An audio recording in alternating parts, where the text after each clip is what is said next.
You've already seen how you can declare a variable in order to store a value in memory, but there are times where you wish to do something slightly different.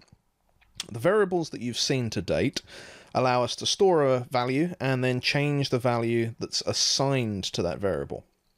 In certain instances, you don't wish to do this. If you want to store maybe the version number of your program, or possibly a value of pi that you wish to use, these are values that don't change when your program's running.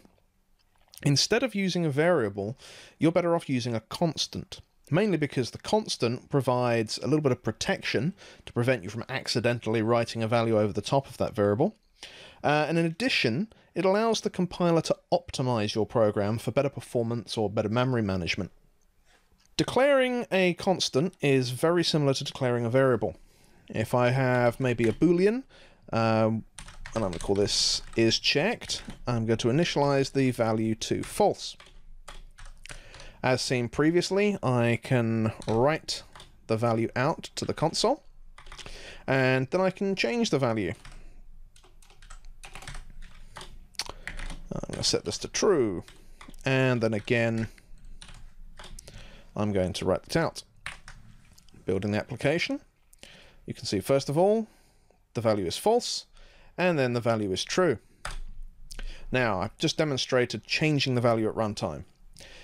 If you want to declare a constant, you declare it exactly the same way as you do a variable, only you add the keyword const.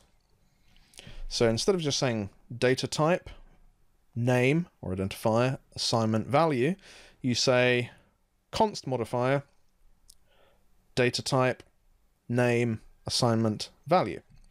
You'll also notice now that isChecked is giving me a compiler error or an IDE error. In this case, it's saying read-only local constant cannot be used as an assignment target.